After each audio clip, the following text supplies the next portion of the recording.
Section 14C. Preparing to communicate. 14.13. Communicating intent. Like many things, good communication requires preparation. Preparation is the most important aspect, and sometimes the time best spent, with regard to good communication. By being prepared, speakers show audiences that they value their time as well as the topic of interest. Being prepared enhances a speaker's confidence as well as their credibility when communicating a message. Confidence will be a great factor in successful delivery of the message, along with additional aspects covered here for establishing strong spoken communication skills. Success as a military leader requires the ability to think critically and creatively. It is also crucial to be able to communicate intentions and decisions to others. The ability to communicate clearly, to write, speak, and actively listen, greatly impacts the capacity to inform, teach, motivate, mentor, and lead others. Communicating intent and ideas so others understand the message and act on it is one of the primary qualities of leadership. 14.14. Principles of effective communication. Communication requires a combination of the appropriate quality and quantity of information sharing.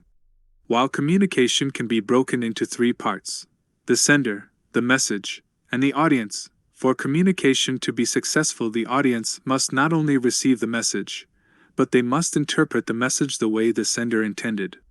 This section addresses 5 core principles of communication: focused, organized, clear, understanding, and supported focus. Focused.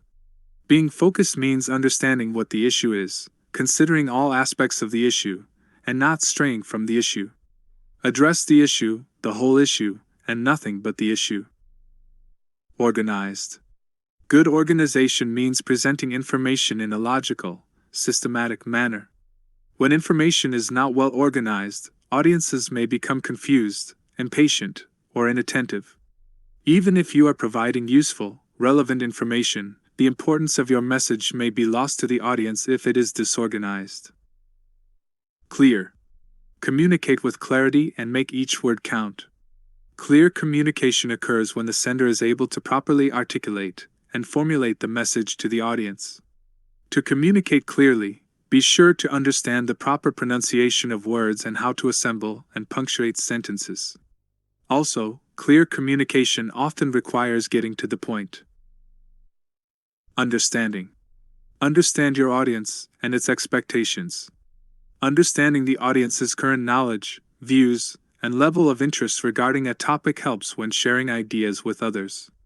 Understanding expectations of format and length of response, due date, level of formality, and any staffing requirements helps when responding to a request for information. Supported. Be sure to support your communication with information that substantiates your position, but does not bring the audience to question your message. Nothing cripples a clearly written, properly punctuated paper quicker than implied data or a distorted argument. Support and logic should be used to build credibility and trust with your audience. 14.15. 7 Steps for Effective Communication. As indicated in AFH 33 to 337, the 7 steps for effective communication are fundamental to good speaking and writing skills. The first 4 steps lay the groundwork for the drafting process of effective communication. Steps 5 through 7 are where the communication takes the form of a well-prepared message.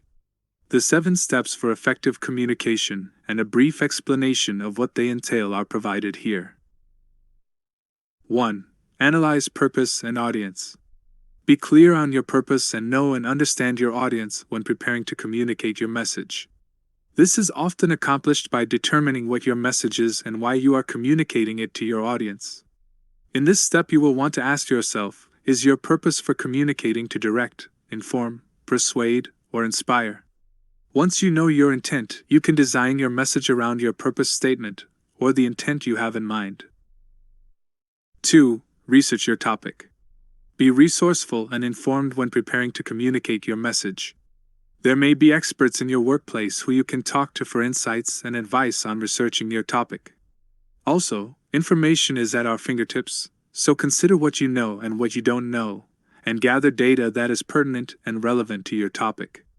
AFH 33 to 337, Chapter 4, provides a comprehensive list of online sources, websites, and databases that will prove to be very helpful in gathering information for your topic. You may find it valuable to save many of the links as favorites in your web browser for quick access. 3. Support your ideas.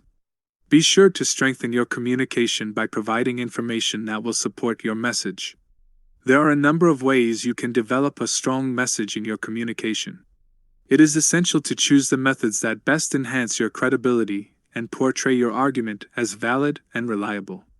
Depending on your message and your audience, you may choose to reinforce your position on an issue through evidence using definitions, examples, testimony, or statistics. Focus your approach using trustworthy, accurate, precise, relevant, and sufficient evidence that will support your ideas and gain the trust of your audience. 4. Organize and outline. Be organized and purposeful in your approach to communicating your message. There are several ways to organize information. You will want to choose the one that allows your message to reach the audience in the best manner possible. There are several patterns available in AFH 33 to 337, Chapter 6. The pattern you choose will depend greatly on whether your intent is to direct, inform, persuade, or inspire. You may find that your topic is best presented chronologically, using an approach that covers pertinent information in a time-ordered sequence. Or you may decide that a sequential approach is most appropriate that presents your information in a step-by-step manner. 5. Draft. Be willing to get your thoughts into a draft product. Your draft is just the beginning of formulating your communication into an organized, outlined, purposeful manner. It will not be perfect. As long as you follow the basic structure of having an introduction, body, and conclusion, you will have a template to work with while you sharpen your message, develop your thoughts, and clarify your approach. Keep in mind the structure of your communication and consider including key aspects, such as reaching your audience, following format, and ensuring your message flows with transitions between main points or main ideas. Your efforts will never be a waste of time as long as you remember that your draft is the essential step toward creating your final product. AFH 33 to 337, Chapter 7, provides several suggestions and examples of how to develop a draft of your message using recommended structure, verbiage, and phrases. 6. Edit. Following the first 5 steps of the effective communication process will set you up for success, but it will not guarantee a perfect product, and you should not expect your draft to be. That is what steps 6 and 7 are for. Have your draft written early enough to give yourself time to take a break before looking it over through an editing lens. This will allow you to edit with fresh eyes. Think about what you would like to accomplish with your work and keep that in mind as you look over your draft. Consider how it may look or sound to the audience as you edit your work. Whether your communication is written or spoken, you may find value in reading your work out loud to catch areas for improvement that wouldn't have been readily identifiable otherwise. As you review, look for 3 main aspects of your draft product. 1. Review for the big picture, main purpose, length, and flow of ideas. 2. Review for paragraph structure, clarity, organization of material, and supporting ideas.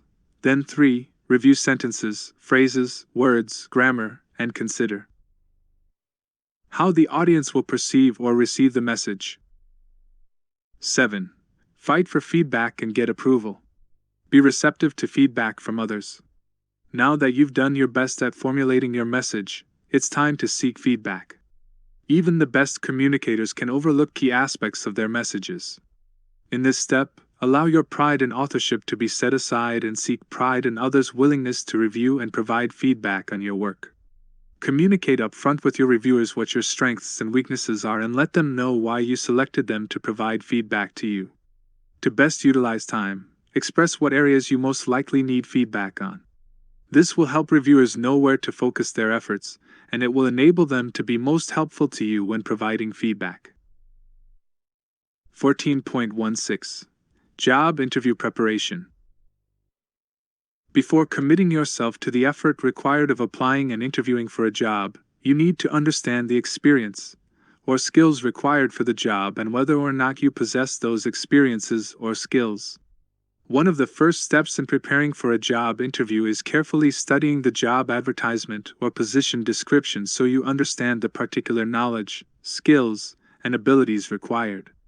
Once you have successfully aligned your knowledge, skills, and abilities to the job, then gather all required information and documentation for the application process.